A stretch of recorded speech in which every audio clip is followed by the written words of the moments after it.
Assalamualaikum warahmatullahi wabarakatuh. Jumpa kembali di Dr. Imin Studio pada mata kuliah Sosiologi.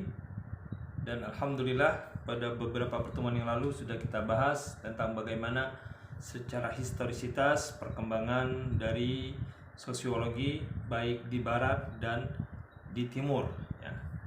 Tentunya di sini kita lihat bahwasanya sosiologi merupakan cabang ilmu sosial yang relatif muda ya.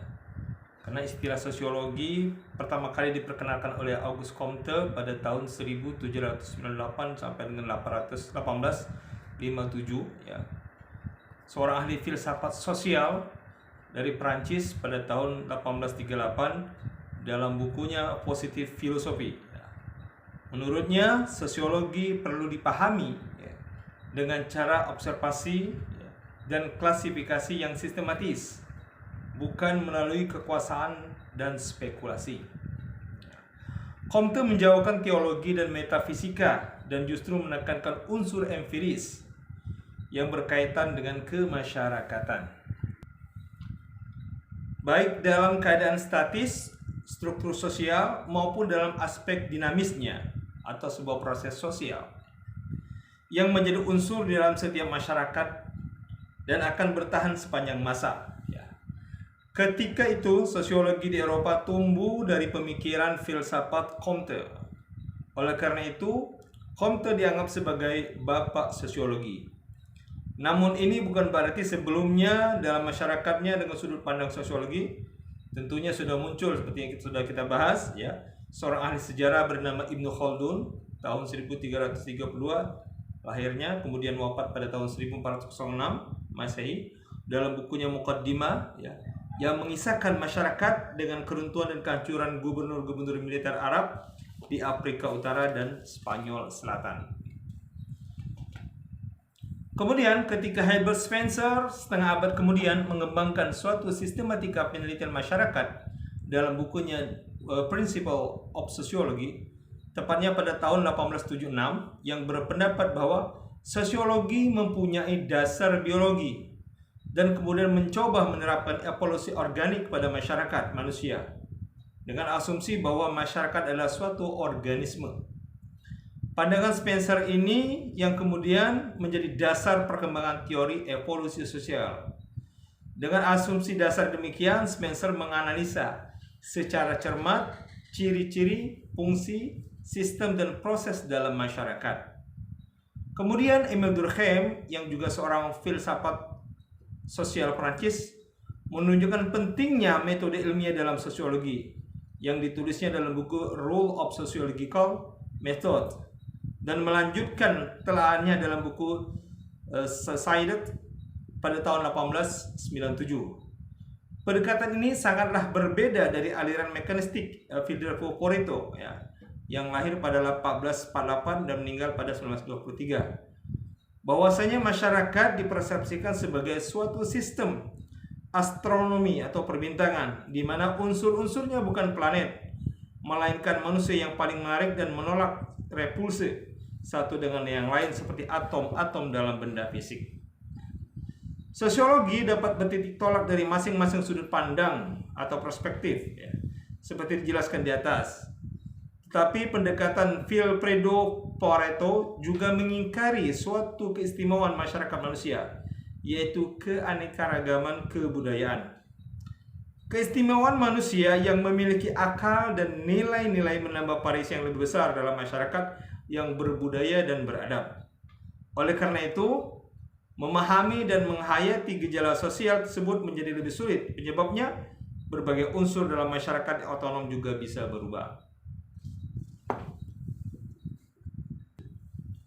Sebenarnya masih lebih banyak lagi pendekatan dalam sosiologi yang beraneka ragam, seperti aliran geografi, aliran antropologi sosial, dan aliran psikologi. Dan disiplin lain yang muncul pada abad ke-19 dan awal abad ke-20 ya. Aliran-aliran ini berbeda dengan pembidangan yang kemudian berkembang, seperti sosiologi umum, sosiologi pedesaan, sosiologi perkotaan, dan sosiologi pertanian. Selain itu, berkembang pula spesialisasi wilayah dan spesialisasi atau cabang sosiologi yang lebih mikro, ya. Seperti sosiologi politik, sosiologi agama, sosiologi bisnis, ya, sosiologi keluarga, dan sosiologi korupsi. Namun, apapun pembidangan atau spesialisasinya, selalu yang menjadi fokus sosiologi adalah hubungan antara kelompok-kelompok warga dalam masyarakat atau individu dengan kelompok. Saya ulangi lagi, bahwasanya yang menjadi fokus sosiologi adalah hubungan antara kelompok-kelompok warga dalam masyarakat atau individu dengan kelompok kelembagaan dan organisasi. Dengan sendirinya menjadi fokus dalam perhatian sosiologi. Ini menurut Condronegoro, ya. Baik, berikutnya bagaimana dengan pertumbuhan dan minat pada ilmu sosiologi? Pertumbuhan sosiologi memerlukan kurun waktu yang relatif lama, ya. Dimulai dengan minat manusia kepada sejarah, ketika manusia bisa menulis, dan dengan petunjuk sejarah dimulai penggalian kebudayaan yang telah silam dengan munculnya ilmu arkeologi. Pada awalnya, fokus perhatian dipusatkan pada benda-benda kuno atau artefak, ya. Peninggalan gedung dan bangunan-bangunan, makam, patung prasasti, dan lain-lain. Perhatian pada masyarakat manusia yang pernah menghasilkan kekayaan kebudayaan merangsang ilmuwan mempelajari antropologi fisik dan kemudian antropologi budaya. Pertemuan antara bangsa dengan adanya ekspedisi dari ilmuwan Eropa ke benua lain, seperti Marco Polo ke Tiongkok atau China, Columbus ke benua Amerika, orang Arab ke Afrika Utara, sampai ke Spanyol atau Andalusia seperti yang kita bahas di pertemuan sebelumnya, dan sebagainya, menimbulkan deskripsi mengenai suku-suku atau etnografi yang kemudian berkembang menjadi etnologi, ya. Sebagai ilmu pengetahuan, ini menganalisa kehidupan spiritual, agama, nilai, dan adat istiadat pada umumnya masyarakat. Pada awalnya, antropologi, ya, dan etnologi mulai mempelajari masyarakat asing dan peradabannya relatif terbelakang. Fokus ini menjadi penting karena ada peluang untuk mempelajari dan memahami masyarakat bersahaja yang utuh dalam keseluruhannya atau komprehensif dan holistik. Hubungan-hubungan kekeluargaan, pola-pola kepemimpinan, sistem nilai, dan pola perilaku lebih mudah diamati, ya, dan relasinya mudah dimengerti. Dalam perkembangannya, pemahaman tersebut menghadapi tantangan karena perubahan dan perkembangan menunjukkan masyarakat bertambah besar, jumlah manusia bertambah banyak, dan pola hubungan relasi sosial juga bertambah rumit atau kompleks. Perubahan dan perkembangan tersebut menjadi pemicu dan memperluas perhatian dunia ilmiah, ya, untuk memberikan batasan ruang lingkup ilmu sosiologi. Masyarakat semakin relatif modern. Kerumitan relasi sosial semakin tinggi atau kompleks, ditambah dengan hubungan-hubungan kepentingan. Realitas ini yang mendorong seseorang ahli sosiolog bernama Ferdinand Toni untuk membakukan masyarakat kecil dengan istilah Gemeinschaft atau hubungan akrab tatap muka dan guyup, dan Gesellschaft hubungan relasi rasional kepentingan yang relatif lebih mutakhir. Menurutnya, masyarakat akan berkembang dari bentuk Gemeinschaft ke bentuk Gesellschaft melalui kontinum suatu garis pertumbuhan yang berkelanjutan. Realitas tersebut di atas menjelaskan bagaimana antropologi, etnologi, dan sosiologi mengalami perkembangan yang kait-mengait dan tidak dapat sepenuhnya dipisahkan secara dikotomis.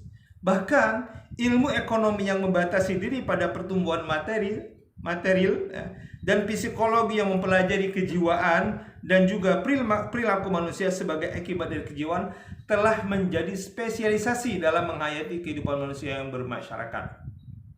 Memang manusia tidak bisa hidup terasing, ya, sebagaimana perkataan Plato pada 350 sebelum Masehi menyebutkan Zoopolitikon, yaitu makhluk hidup bermasyarakat. Oleh karena itu, sosiologi berusaha menemukan pola-pola dan struktur dalam masyarakat, di samping proses-proses sosial maupun keseimbangan di antara kelompok-kelompok sosial dan kelembagaan sosial dan pelapisan masyarakat. Equilibrium sosial merupakan keseimbangan yang bisa berlangsung dalam kurun waktu yang relatif lama, tetapi penuh dengan dinamika unsur-unsur di dalamnya. Hakikatnya, kesinambungan masyarakat bersifat dinamis dan mengalami perubahan akibat faktor di dalam dan terkena pengaruh di luar. Pertemuan antar kebudayaan biasanya diikuti dengan pertukaran unsur-unsur kebudayaan atau akulturasi dari dua atau lebih masyarakat, yang cepat dan atau lambat akan mengubah kehidupan bermasyarakat. Pertukaran unsur-unsur kebudayaan tersebut pada umumnya terjadi antara dua kebudayaan dan masyarakat yang tidak selalu setara. Satu lebih maju dari yang lain. Akulturasi juga digunakan dalam arti membudayakan generasi muda dalam suatu lingkungan masyarakat dan kebudayaannya. Akan tetapi proses tersebut sering dijumpai dalam konsep dan istilah sosialisasi, di mana pendidikan formal merupakan satu faktor dari proses-proses sosial tersebut. Realitas perkembangan sosiologi seperti dibahas di atas lebih pada pendekatan kualitatif, Kecuali itu, ada perspektif yang berlandaskan pada studi kependudukan dan demografi, jumlah penduduk dan pertumbuhan yang dipengaruhi oleh pertumbuhan karena kelahiran, pengurangan karena kematian, mortalitas, atau kesuburan, fertilitas perempuan, perpindahan penduduk, mobilitas penduduk, migrasi, dan sebagainya, sebagai telah mempengaruhi pola-pola kehidupan bermasyarakat. Namun, sekedar angka tentu belum lengkap, sehingga hubungan antar variabel juga mulai diamati dan dianalisa sebagai suatu pendekatan kuantitatif dalam sosiologi. Sosiologi dalam mempelajari objeknya, yaitu masyarakat, sosiologi mempergunakan beberapa cara kerja dan metode-metode yang juga dikenal ilmu-ilmu pengetahuan lainnya. Awalnya, sebagai akibat perkembangan sosiologi, timbullah mazhab-mazhab sosiologi, seperti yang pernah kita bahas. Kemudian penggolongan tersebut ditinggalkan dan kini yang populer adalah spesialisasi dalam ilmu sosiologi.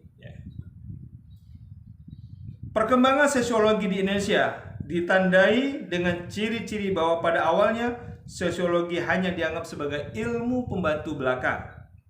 Akan tetapi dengan timbulnya perguruan tinggi dan kesadaran bahwa sosiologi sangat penting dalam menalar masyarakat,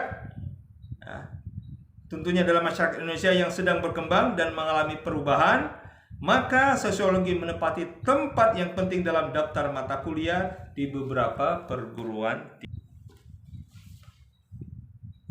Sosiologi sebagai suatu perspektif untuk memahami realitas sosial mengenai masyarakat, seperti telah dikemukakan sebelumnya, perlu diposisikan sebagai ilmu pengetahuan, yakni sains sosial, dan bukan sekedar pengetahuan.